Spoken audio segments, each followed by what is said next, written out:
Welcome back, everyone. I'm absolutely thrilled you're joining us for another explainer.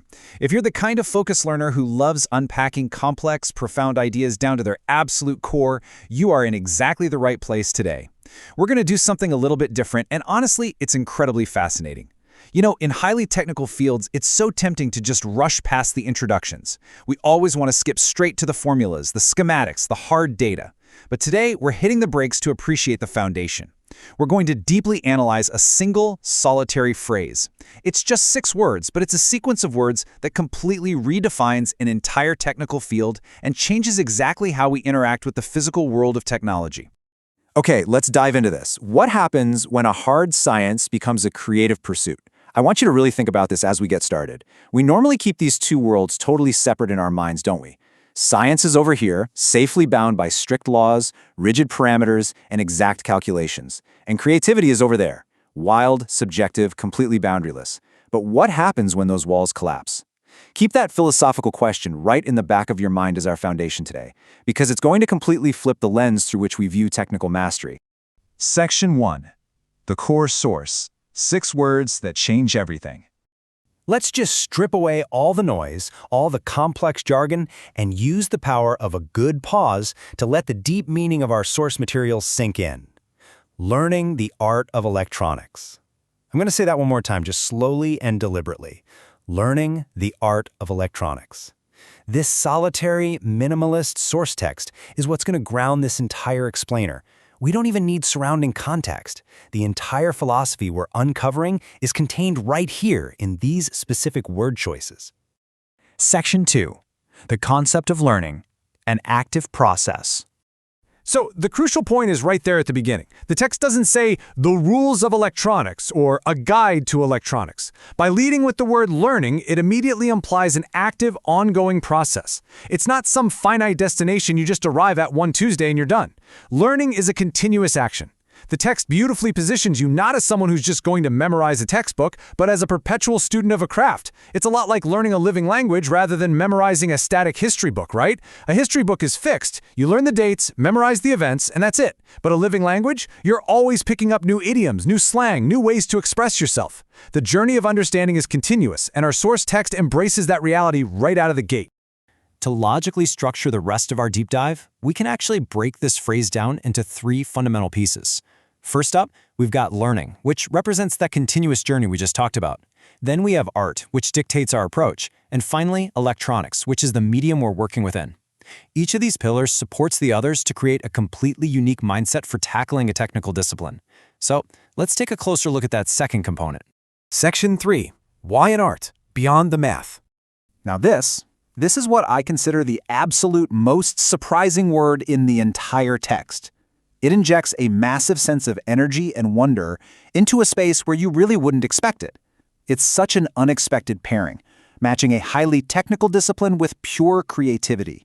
The author deliberately chose the word art over much more traditional terms. It doesn't say the science of electronics. It doesn't say the engineering, the mechanics, or the mathematics. By choosing art, the entire paradigm shifts. And if you think about the history for a second, it makes sense. The earliest electronics pioneers were basically tinkerers and artisans. Did you know the very first point contact transistors back in the late 1940s were painstakingly assembled and adjusted by hand? They weren't rolling off perfect, sterile, automated assembly lines. They were shaped by scientists who had to rely on an intuitive, almost sculptural feel for their materials, way before modern CAD software even existed. They were, in every sense of the word, artisans.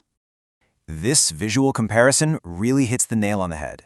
On one hand, you have the traditional, often super intimidating perception of the field, a rigid, rule-bound, purely mathematical science, a space where if you make one tiny calculation mistake, the machine simply doesn't work. But on the other hand, we have the source's unique framing, a fluid, creative, intuitive art form. This shift is absolutely monumental because it changes exactly how novices can approach the subject. It lowers the barrier to entry from something you have to mathematically perfect to something you actually get to creatively explore and shape. So, based purely on how our source pairs the word with electronics, we can define art in this context as the application of creative intuition and design to a technical medium. It's framing the pursuit as an intuitive discipline. Think of it exactly like being a painter. A painter still has to obey the laws of physics and chemistry when mixing colors. Knowing that blue and yellow make green is a strict, unbreakable rule. Well, in electronics, knowing Ohm's law, understanding how voltage, current, and resistance interact, that is your color mixing. It's essential. You literally can't paint without it. But just knowing how colors mix doesn't paint the picture for you, does it? The intuition, deciding exactly how to apply those rules to design an elegant circuit that solves a problem, that is where your unique creative artistry takes over. Section 4. The electronics focus. The canvas. Now, what's really interesting here is bringing our focus back to the technical subject matter itself, but viewing it entirely through that new creative lens we just established. In the context of an art form, those physical components, the resistors, the capacitors, the silicon chips, the wiring, they aren't just cold hardware anymore. The technical medium itself transforms into the artist's blank canvas. Have you ever seen a beautifully routed printed circuit board? Those copper traces winding so elegantly around components, avoiding interference, perfectly spaced out. It isn't just functional. It's honestly a modern form of architecture or even a sculpture. Electronics is simply the paint you're using to bring an idea out of your imagination and into physical reality. Section 5. The final synthesis. Putting it together. Let's move on and see how this all builds together. We've deconstructed the language, we've analyzed the individual pieces, and now it's time to synthesize these words back into a single, powerful philosophy that you can actually use. Think about this for a second. Is mastering a circuit actually any different from painting a masterpiece? Both demand a deep understanding of your fundamental tools. Both require immense patience, and both require a vision of the final product before you even pick up an instrument. By asking these questions, we completely strip away the intimidation factor of the technical craft. You aren't just memorizing complex schematics, you're learning how to skillfully wield your brush. So why frame this as an artistic endeavor at all? Well, the answer lies in human psychology. The fear of strict mathematical perfection is literally one of the biggest gatekeepers in STEM fields. People look at a wall of calculus or a complicated schematic and think, man, if I don't get this 100% perfect on my very first try, I don't belong here. But this specific phrasing? It's an open invitation. It invites hobbyists, novices, and curious minds to explore the field without that paralyzing fear. A simple semantic shift can literally democratize technological innovation. It tells you that it is absolutely okay to tinker, to experiment, to make mistakes, and to design something that is uniquely yours. It's just an incredibly welcoming philosophy. And this is where I want to directly challenge you. Whether you're an aspiring engineer or just someone who likes taking things apart on a Sunday afternoon, what if you approach your very next project, not as a technician mechanically following a manual, but as an artist actively shaping a medium? Think about the dichotomy there. Technicians just execute. Artists, they envision, they struggle, and they create. Imagine how that mindset shift, based solely on the profound implications of these 6 words, could completely change the way you problem solve, the way you design, and the immense joy you get out of the work itself. And this brilliantly illustrates why we're returning to the full quote right here at the end.